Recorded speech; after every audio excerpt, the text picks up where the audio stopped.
Well, Greg, when you talk about baseball history, our guest tonight, your former teammate, and also a member of the 1980 World Series champions, as well as a member of the Phillies 1983 team that played in the World Series, performed brilliantly for 15 years, 1972 through 1986, 12 of those years with the Phillies, and almost 4 with the Giants. And amazingly, he won 8 Gold Gloves as the Phillies center fielder, 8 consecutive, his first 8 years with the Phillies, 1975 through 1982. And you know, Greg, the Gold Glove Award wasn't awarded until 1957. But in all of that time since, there have only been 4 other center fielders who have won more Gold Gloves than our guest tonight. Willie Mays won 12. Ken Griffey Jr. won 10. Andrew Jones won 10. And Torrey Hunter won 9. We'll get into his career statistics in a little bit, and some of his best individual years. Like you, Greg Luzinski, our guest was one who excelled in the postseason, playing for the Phillies in postseason baseball, 76, 77, 78, 80, 81, and 83. By the way, he batted 300 in the 1980 World Series. And talking about some of his career accomplishments as a defensive outfielder, you know, in career putouts, he has 4,387. That is 18th all-time. 18th all-time out of all the, and I think we talked about the factors, like over 20,000 players have performed in big league baseball since Major League Baseball started in 1876. And the person who has the most putouts as a center fielder is Willie Mays with 7,022. And another favorite old Philly is also high up on the list. Richie Ashburn is third with 5,803. But our guest tonight has 4,387 putouts, 18th all time. He came to the Phillies on May 4th, 1975. He was traded for Willie Montanez. And my goodness, what a great career he has. We've got much more to tell you about him, but we want to bring him on before we tell you too much else. And there's so much else that we can tell you about him. And Greg, I think the last thing that we'll say before we bring on this wonderful guest is one of the greatest quotes in describing a baseball player's defensive genius has to do with our guest.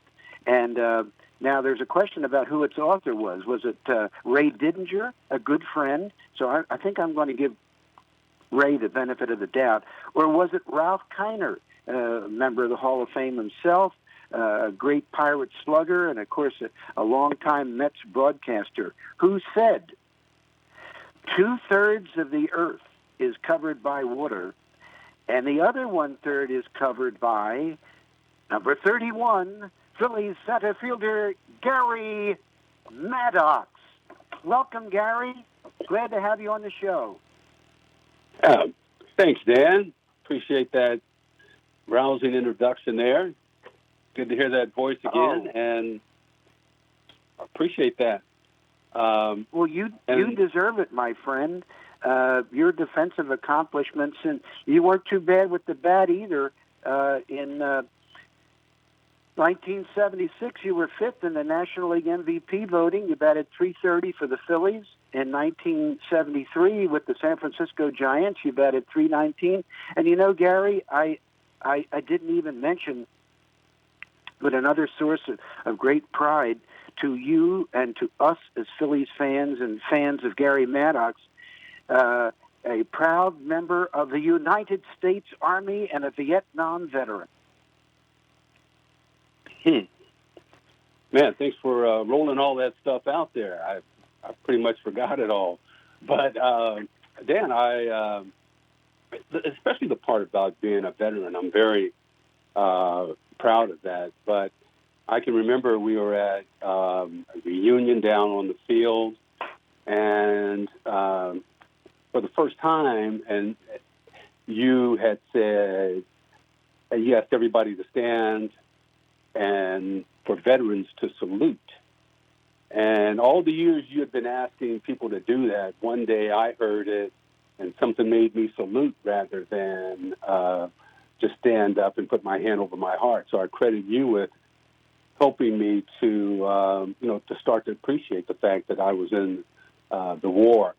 But Greg will tell you that that was one of the things throughout my career that my teammates respected, and as did the people in the media, the people in the organization respected that and not asked me to do interviews or to discuss it. But I remember very well that night that the first time I saluted, and so I credit you with that. I thank Gary Maddox for acknowledging my introduction of the anthem, at which Gary would proudly salute, as we ask veterans to do. And the idea for that came from a gentleman named Joel Weisberg, a lawyer in the Harrisburg area, who wrote to me, and I shared the letter with Chris Long, and who suggested that it might be a good idea to have veterans salute as people stand for the national anthem. And Chris Long discussed that, I believe, with Dave Montgomery and also Dave Buck, and they came up with what I thought was a very good idea. And I'm not so focused when I'm on that field. I don't get a chance to look at a lot of the great individuals that are standing, including our alumni and current players along the field.